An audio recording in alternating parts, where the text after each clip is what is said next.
Hey there, Andy Whitehead here from Recruitment Marketing International. So on this short video, I want to cover podcasting and is it worth doing for a recruitment search business owner? So let's start with the end in mind. The end in mind is this. Let's say you're currently doing 250K per year and you want to be getting to 750K, 1 million in the next 12 months, okay? So you're currently working 60 hours per week. I imagine you're working very hard. You're a recruitment entrepreneur. You're probably working erratic hours. You're probably very reactive. So if we add something else into that domain, i.e. podcasting, that means that your bucket is getting filled even further, which means you get overspill. So is something else that come out of your bucket, you're going to stop doing something else, or you just add podcasts on top of it. So I'm inherently the most lazy, disciplined person that I know. I want the quickest route from A to B, but to be sustainable. I don't want to do something that will get me a rapid result, but then in a year's time, it'll bite me in the arse. Why invest hours and hours and hours into a business or into a strategy, into a relationship, where in a year's time, it's not going to be there? So you want to make sure what you're creating in your business is sustainable. So podcasting. How can we use podcasting in our business? Well, the first thing to understand is this. You've currently got a plan, hopefully for the next 30, 60, 90 days, to bring in more clients, more candidates, or both. So if you're bringing in roles, you should have a strategy to bring in matching candidates. Now, podcasting, does it work? Yes, it does. Now, we've got 5 different modules, 5 different strategies we use podcasting for our members. So it's fairly the norm. You'll get number 1 on iTunes when you use our strategy. However, that is an egotistical driver for the recruitment business owner. What I'm concerned about is, Andy, I'm number 1 on iTunes. Fantastic, Steve, wonderful. However, how much money have you brought actually into your bank? How much less stress do you feel? How much are you now having a better conversation with your spouse at home because you got less financial stresses? That ego thing lasts 10 minutes. So yes, you'll probably get number 1 on iTunes, definitely top 10. However, what I'm concerned about is we've used this podcast strategy. What's the base revenue figure it's brought in for you? So we've got a member who's actually one of my internal coaches now, a guy called Ross, and his podcast strategy is just brought in 800,000. Now, just so you know, to give you an example, that is not the norm, and also it wasn't an immediate outcome. What I mean by that was he didn't do podcast number 1, then got 800K. It was a burner like this. So with podcasting, when you use podcasting for recruitment, you should not just be creating a podcast. And there's 3 ways you create content for podcasting. And I've got all this laid out for you if you want. I've got the worksheets, I've got fill in the blank, paint by numbers, which you're able to use. But there are 3 ways you actually build a podcast. And one is you create the content yourself. Number 2 is someone else creates content, i.e. interview someone. And number 3 is you repurpose content. Now, again, with the outcome in mind, what's the outcome from the podcast? Well, the outcome should be, you should have a plan to say, right, this year I'm going from 300K to 1 million. To do that, I need to increase my client acquisition by 66%. I need to increase my candidate delivery by 66%. Or you might say you want to double your fee and increase by 33%. So how does a podcast fit into that model? That's the question you should be asking. So podcasting, does it work in recruitment? 100% it does. However, what I would say is you're already busy. If you're a recruitment or search entrepreneur, you are maxed out to the fucking hilt already. And I'm using the F-bomb to make a real point. I know that you're not lazy. You might not be the most organized with your time. So if you add something into your bucket doing podcasting, that means you add another 3, 4, 5 hours per week into podcasting. Is something else going to come out? Or if you've got another 3, 4, 5 hours per week, so more and more stress, which is not what you want. So podcasting, what you should be doing is this, you're saying, right, I want to go from 300K to 1 million. I need to do 2 things. Number 1, increase the volume of placements, or number 2, increase the fee of the placements I get. Or it could be a candidate question. So to do that, what do you need? Well, to increase the fee or go retained, you need to increase your authority. So podcast is epic for that.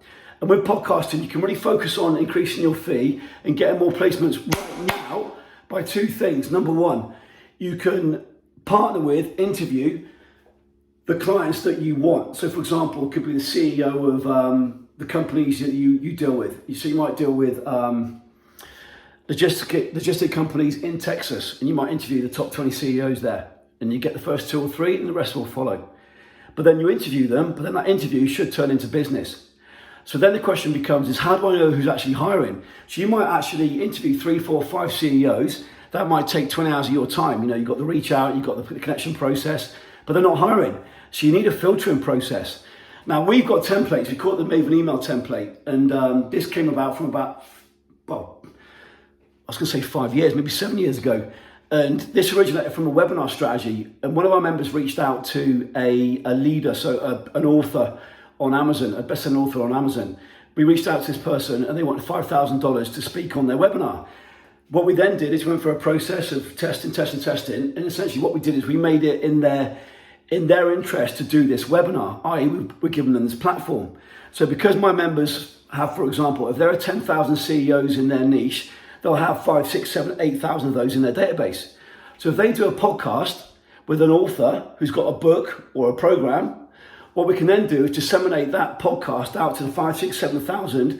So they will do that for free because they know that they'll get a financial compensation. So very quickly, what you can have is the 5, 10 biggest authors in the world in your niche speaking for free on your podcast, which is great. So it gives you that leverage. Alternatively, when you've got that launch, then what you can do is the biggest CEOs in your niche or the biggest decision makers will come on your podcast and they will want to use, essentially use your platform to share their ego. When you get the first 3 or 4 CEOs, as an example, the rest will follow. However, there's a process to this. That's why we've got 5 modules. So when you use podcasting, is it advantageous to use it? Yes, if you do it properly. If you just interview people, bam, bam, bam, bam, bam, or if you get on a podcast and just talk, it isn't going to do shit, to be frank.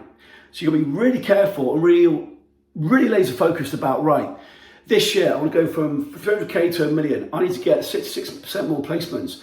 I want to focus on these companies. That's the avatar I want. Those are the decision makers I want.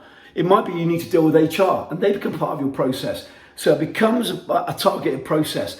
So what you need is a template, which we've got, and I am making it really clear. You know, I've put close to a decade of blood, sweat and tears into this. So you reach out to these people, they're going to say yes. And the average percentage we get is about 75%.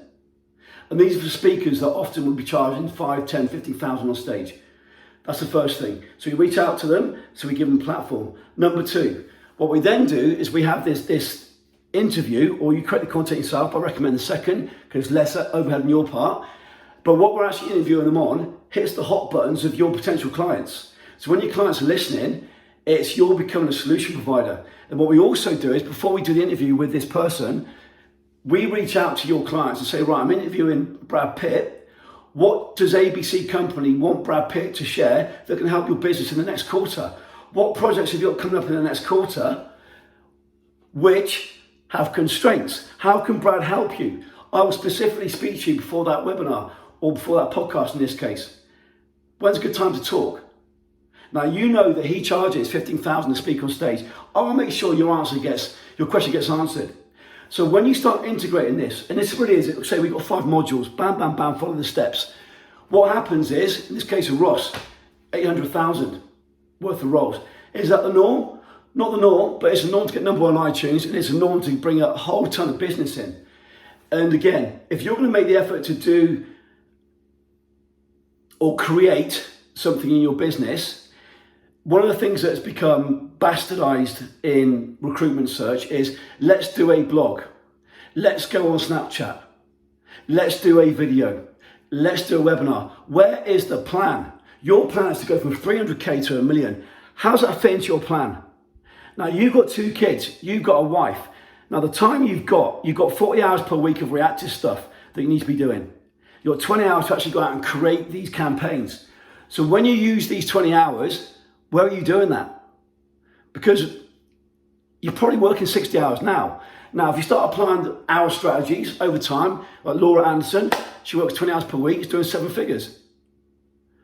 Doing 15 to 50K per quarter. When she joined us, 500K per quarter. Because we're focusing on the big ROI. So podcasting, it can work. However, be aware of just doing it for the sake of, and I've read on the blog, podcasting works in recruitment. Bullshit. I've read on the blog that we need to do a webinar. It helps. Bullshit. I've read sending out a newsletter. Bullshit. The end game is to get to $1 million. To get to $1 million, you've got a set of figures. Now, when you sit down, either you might be a 20 million pound company, you might be a startup, you might be somewhere in the middle. Most people come to us between the 100K and looking to get to their first million year, or we've got companies who are doing big revenue figures, but actually making no profit. But generally, we've got companies who are looking to break their first 7-figure year and then stay there and then grow. So your time is absolutely crucial. So that said, podcasting, if you're going to do it, yeah, it can be an absolute game changer. It can increase your authority, but also what it should do is bring in immediate leads and immediate business. What it should also do is be focused on the exact avatar that you want. So you're really clear about your market. So that said, podcasting, hopefully a few things you can think about there. Now again, my name's Andy Whitehead. You can find me at recruitmentmarketinginternational.com. Connect with me on LinkedIn. We're actually giving away a handful of our modules right now. So we've got a number of different programs. So we've got Accelerator, we've got Build, we've got Scale. So over the years, we've had one key mastermind program, and we've now adapted this into 3 different levels, plus a private mastermind. So if you're at the lower level, i.e., you might be in a startup mode, we've got something for you. If you're looking to break 500K, we've got something for you. If you're looking to break 7 figures, we've got something for you. If you're looking to get high-level personal coaching, we've got something for you. So recruitmentmarketinginternational.com. Find me on LinkedIn, find me on Facebook, send me a message. Andy, I'd like to see some of this that you've been sharing, and I'll give you access, if it's a fit, to some of these modules for free. Because I know how this works. You'll see we're the real deal. We'll see that you're the real deal. And then you can want to have a conversation. We have people follow us up to 8 years and say, Andy, now's the time. So with that said, insights into podcasting. Hopefully that's helped. Andy Whitehead, Recruitment Marketing International. See you on the other side. Now, if you've been following me for a period of time, my name's Andy Whitehead. I'm from recruitmentmarketinginternational.com. If you want help right now, there are 4 ways we can help you. Number 1, join the Laptop Recruiter Facebook group, as I just said. Number 2, watch any of these on-demand client and candidate automation, inbound and growth webinars, whether it be the Laptop Recruiter, whether it be the $1 Million Recruiter, plus the hundreds and hundreds of other podcasts you can find on iTunes, on our website, on YouTube, etc. Number 3, if you want to reach out to me personally, on LinkedIn, on Facebook, often you guys reach out to me. You've been following me now for 8 years, now's the time. If you've got a question for me, send me a message on Facebook or on LinkedIn, I'll come back to you personally. Or number 4, if you're now ready to become a client, simply schedule a call, head to our website or head to the Laptop Recruiter Facebook group and then reach out to me personally inside there, and I'll give you my diary and let's book a call. So with that said, guys, I'll see you inside the Laptop Recruiter group. Let's do this.